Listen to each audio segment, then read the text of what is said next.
All right, welcome to the channel. I just recorded this after the Bears game, so if you're a Bears fan, let me know in the comments. But let's get started.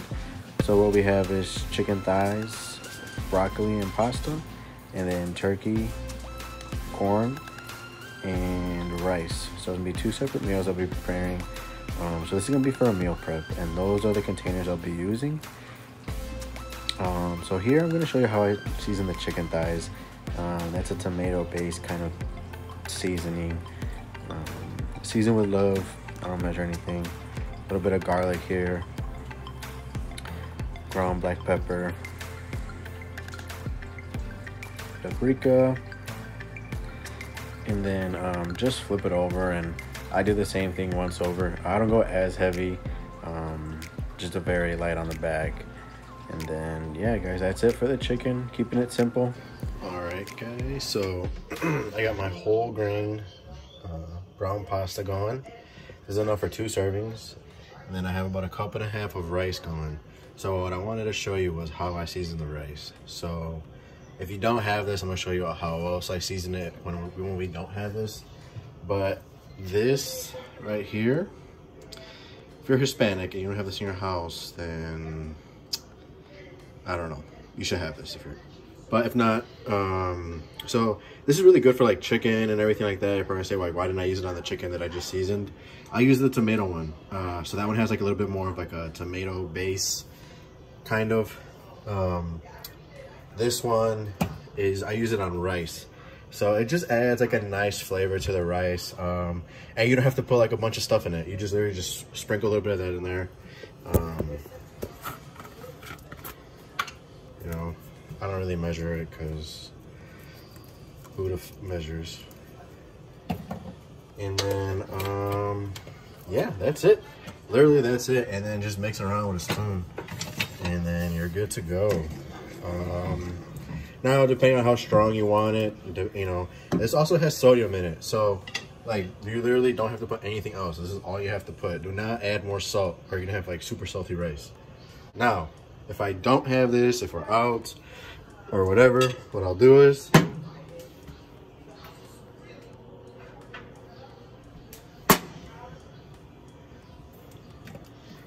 I'll use sea salt, just a little bit, garlic, and black pepper.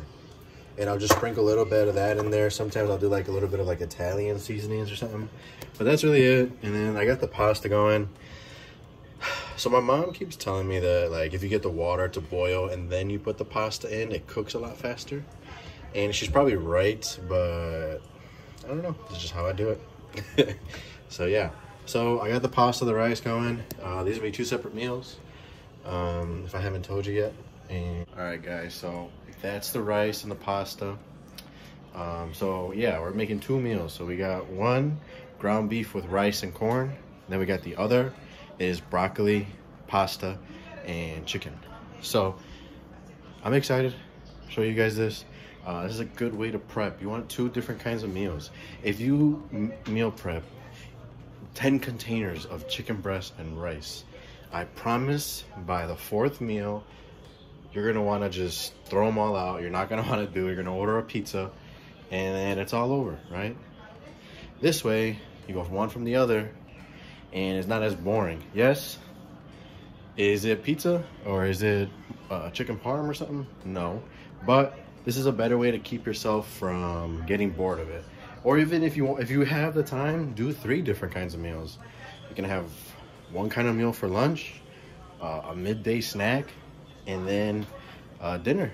And you're gonna say, well, what about breakfast?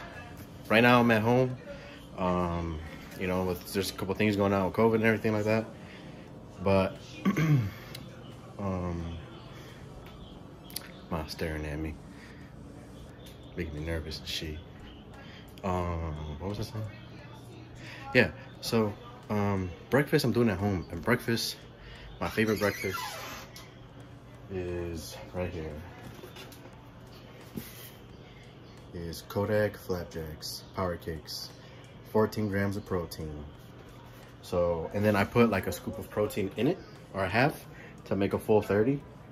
And then I spread like peanut butter, banana. You know what? I'm just gonna make a video about it and I'll show you guys instead of talking about it, because this is YouTube, right? So you gotta make videos. All right, guys, back to the cooking. All right, guys, so I'm about to drop my meat on the pans. So originally my plan was to do chicken breast and chicken thighs together, like in the same meal, right? And then what happened was,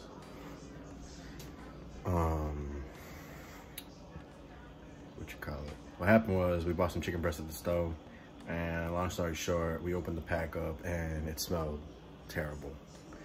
And this was like from the store. I mean, the date on it was good and everything. We opened it up and it just smelled terrible, like not how your average chicken breast should be smelling. So now we're stuck with just thighs, which is fine. They're not bad. A lot of people, it gets a bad rep because of the fat. You need fat anyways. I mean, unless you're going super, super low on carbs, I mean on fat. It's not bad. And the reason why I do chicken thighs and chicken breast together, and next time I'll do it for sure. Make sure I have like actual good chicken. Just right now, Sunday, it's raining, just shitty day out. I feel like I went back out, so I'm just gonna do the chicken thighs. But so what I do is chicken thighs and chicken breast together is so that chicken breast, we all know, if you eat it the next day, it's like eating cardboard. It's disgusting. It's terrible, right? So what I do is, if you mix it in with chicken thighs and you kind of chop it up and cube it up, if you mix it in there, the fat almost from the chicken thighs, when you warm it up and it's all together with the chicken breast kind of gets some of that, like, I don't know how to explain, like moisture or like tenderness kind of, so it's not so dry and like so like meh, right? So that's why I do it. You should try it. If you've been looking for an alternative, try it. It's gonna add a little bit of fat, and if you're super crazy about your numbers and all that stuff, measure it out. But yeah, you should try it. It'll help. Don't be so dry. All right, guys, so I got the chicken down. Pasta is done. Just straining it out. I'm letting it like air dry a little bit just to kind of, you know, get rid of a little bit of moisture. Nyla, the people. Jax, the people. So, ground turkey's done. Now, about ground turkey. I have heard before that some people they don't do well with turkey as far as their stomach.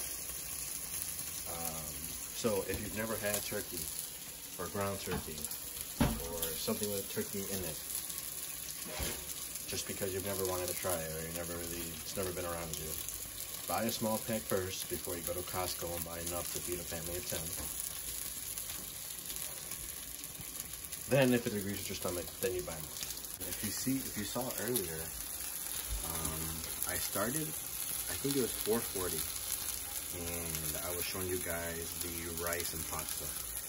So it's what, about 30 minutes, okay, so yeah, about 35 minutes now. The rice got a little dry, so I put more water in it. So I mean, it would have been known earlier if I would have measured it right, but you know, who would have put measures? Chicken. So you're thinking about 35 minutes, and then I probably actually started around 4:30, maybe a little bit earlier. But you also take into account I have to do the cameras, I have to set them up on tripods, I got to get the right angle, the right lighting. I'm switching back and forth from the tripod to this little handheld. So really, we're only looking at about an hour, and I'm almost done. And this is enough food to last me about 2 to 3 days. All right, guys, so what you do is you put your container on the scale before you turn it on. Well, depending on what scale you have. This scale, you put the container on before you measure the food. So I have this set to grams, right? So what you're gonna do is, so my brown pasta,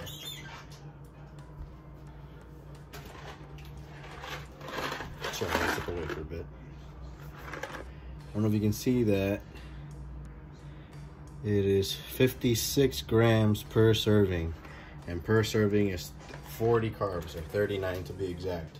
So what you're gonna do is, you're gonna grab your pasta. Then you're gonna measure out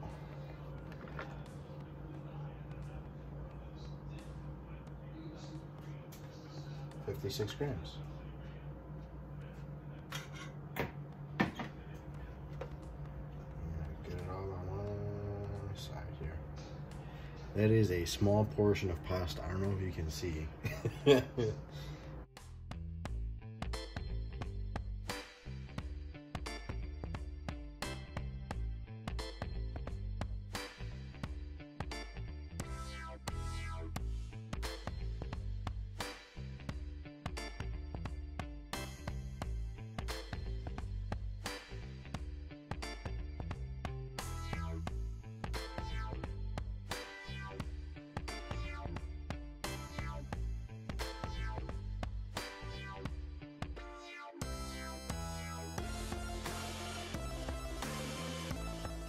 Okay, so just about done here. Made a little mess. So I got 3 and 3. So yeah, but thanks for watching, guys. I do want to make a MyFitnessPal video next, just showing you guys, because there's some great tools on there. You can like switch up your carbs, your fats, your proteins how you want. Like when you first sign up, you have to like set everything up on like how much weight you want to lose, this, that, and the other, and then it gives you like a whole plan, right? Which is great. You don't have to do anything. You literally just put in your height, weight, how much weight you want to lose, and it does everything for you. And most of the time the numbers are correct, but you can change those numbers if you want. If you're feeling like, oh, you know what, there's a little bit too much carbs for me, I can't hit this, I'm gonna show you how to do that. Hope you enjoyed the video. Like, comment, subscribe. If you try it, let me know. Let me know which one you like more. Thanks for watching, guys.